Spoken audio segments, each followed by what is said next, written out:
There comes a moment in every person's life, especially those who love deeply, give endlessly, and care too much, when they finally realize something essential. You cannot keep everyone happy and still honor your own peace. You cannot keep saying yes when your heart is screaming no. And you cannot continue to abandon yourself in the name of being liked, needed, or accepted. That moment is the beginning of freedom, because peace doesn't come from pleasing people. Peace comes from protecting your space. And that protection begins with one of the most courageous things you can do: setting boundaries. Now, the world doesn't often celebrate boundaries.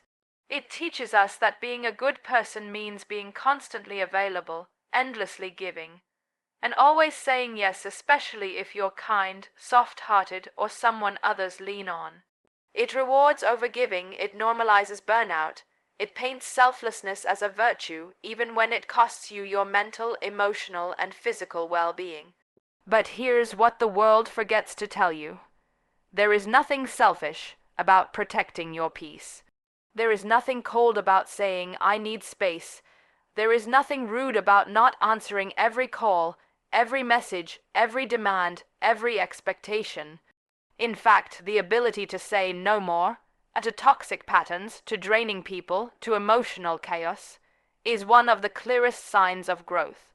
Not because you're pushing others away, but because you're finally coming home to yourself.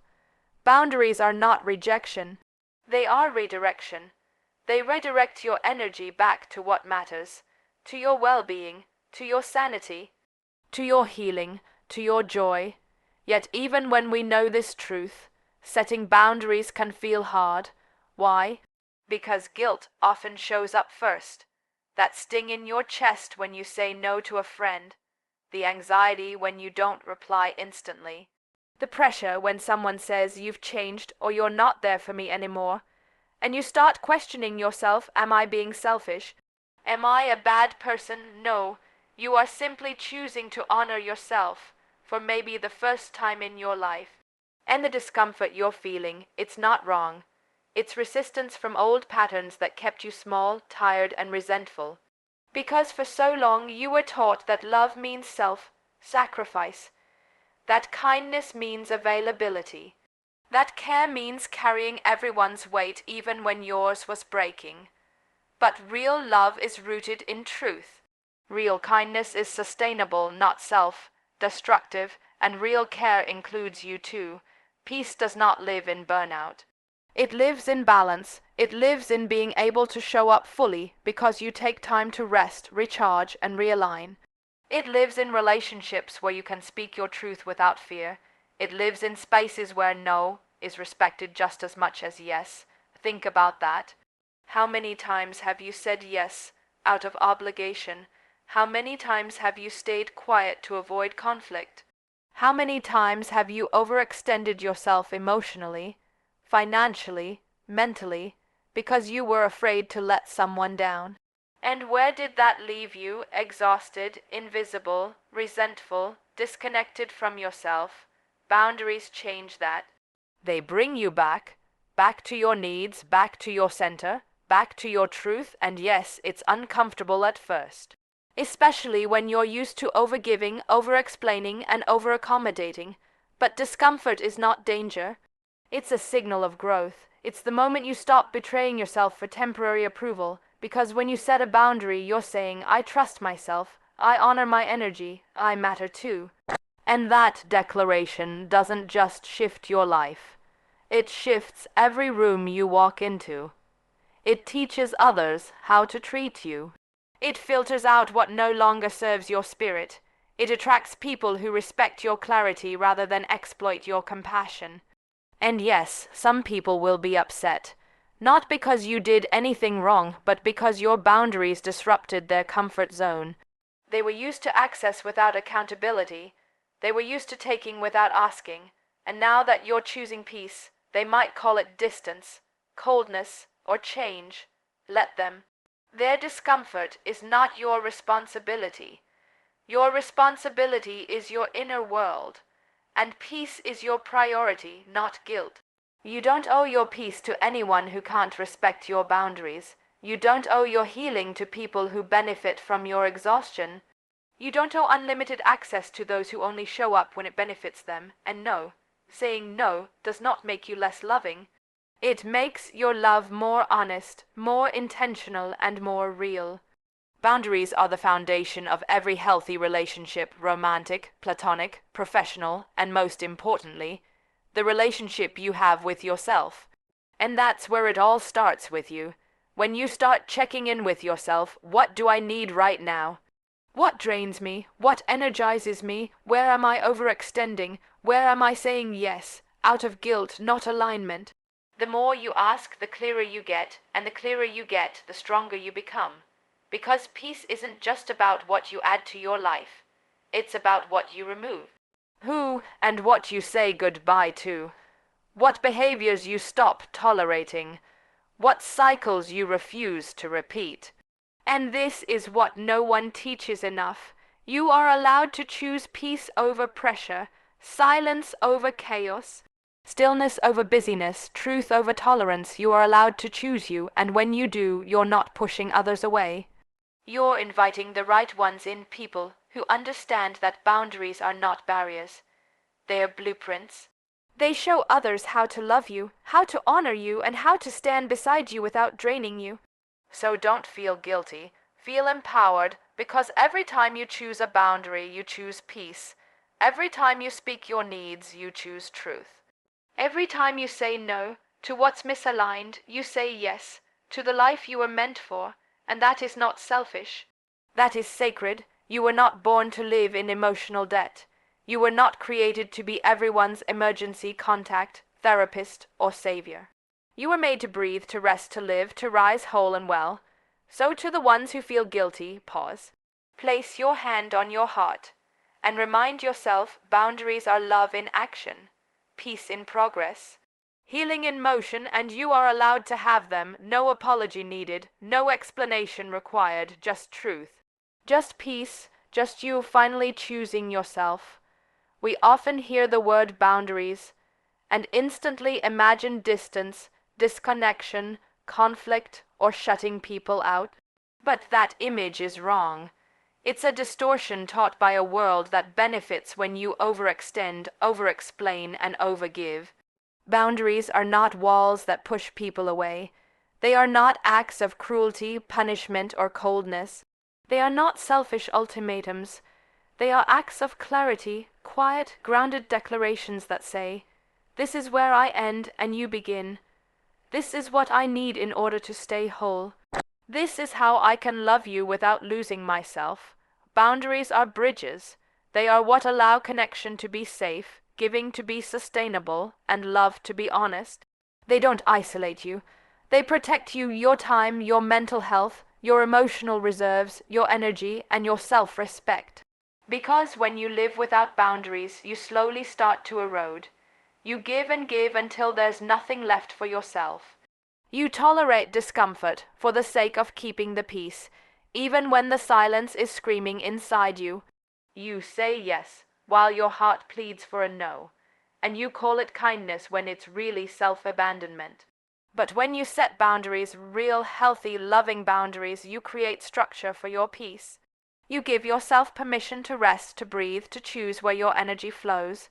You stop letting guilt decide your availability. You stop mistaking burnout for loyalty. Boundaries allow you to stay in relationships without losing your identity. They allow you to give without being emptied. They allow you to show up fully, not resentfully. Think about a bridge. It connects. It supports. It holds weight without collapsing. That's what boundaries do. They give your relationships strength. They give your mind space. They give your soul room to exhale. And yes, not everyone will understand them.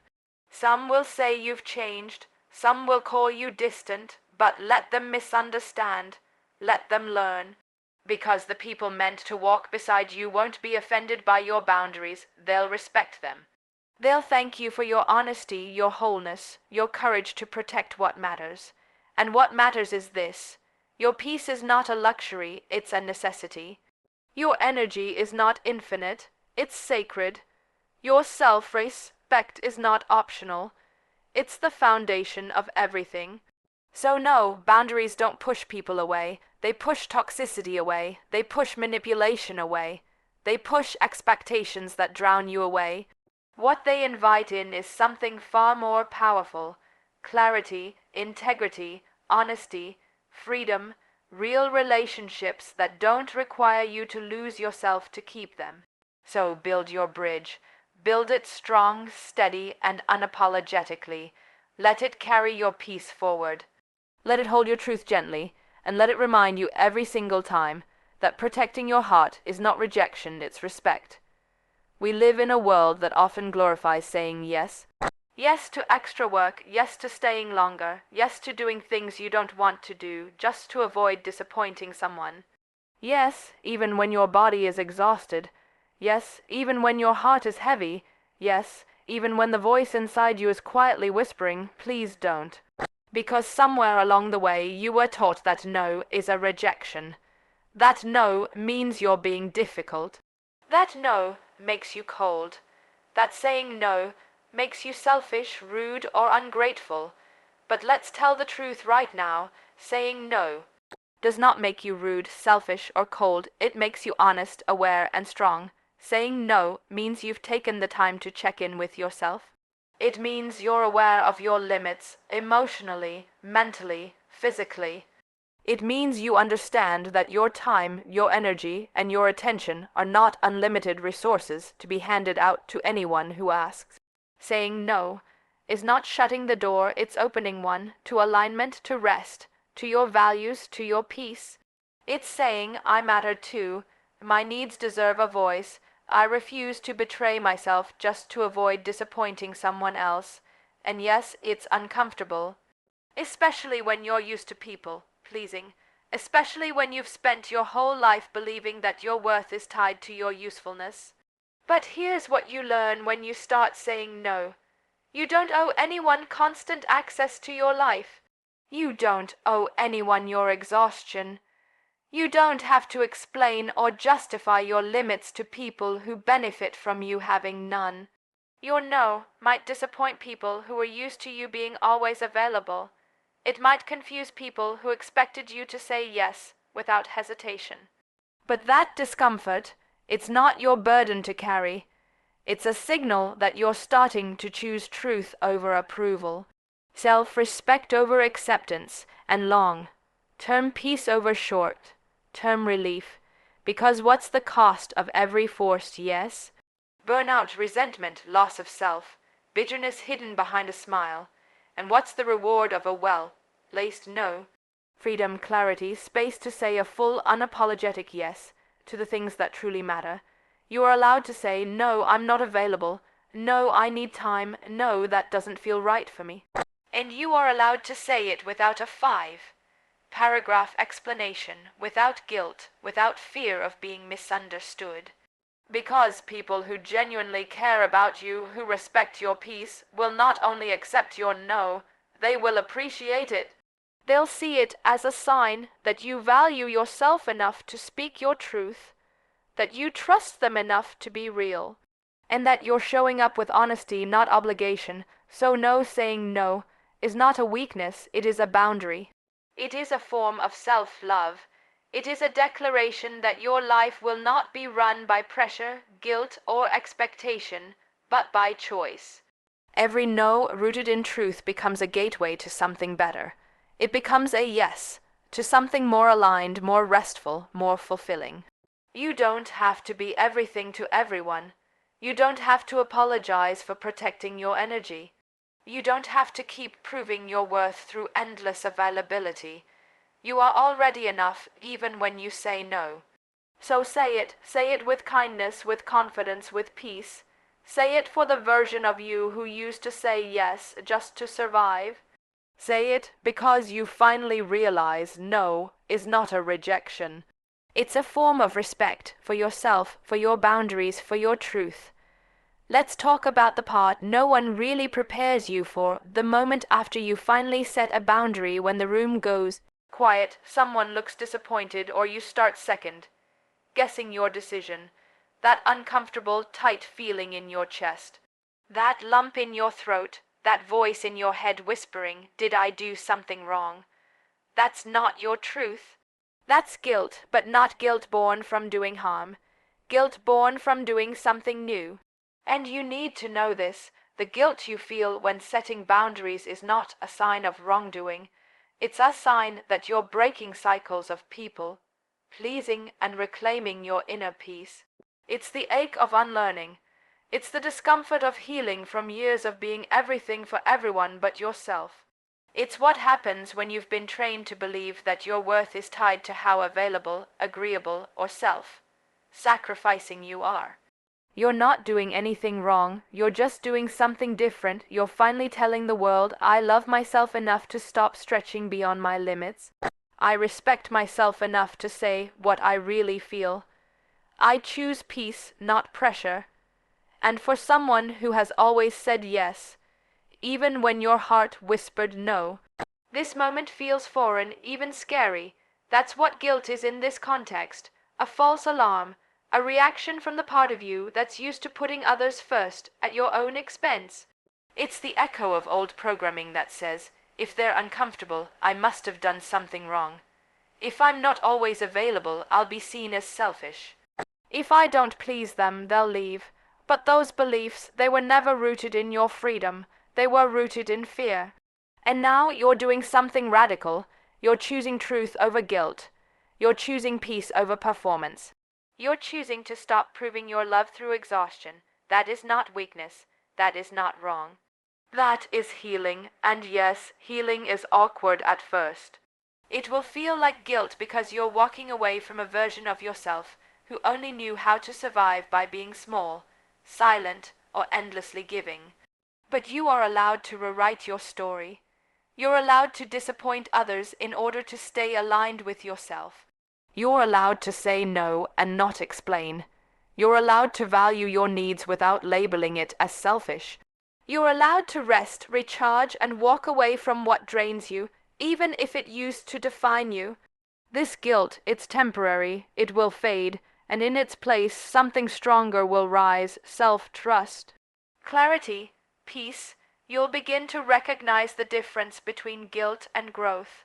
You'll stop apologizing for your boundaries, and you'll start feeling proud of the way you protect your energy, not ashamed. So the next time you feel that guilt bubbling up after you set a boundary, don't run from it. Pause, breathe, and remind yourself this is not guilt.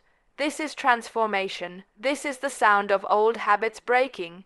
This is the start of peace you no longer have to earn. This is the moment you stop people pleasing and start self-honoring. And you deserve that peace without guilt, without apology, without fear.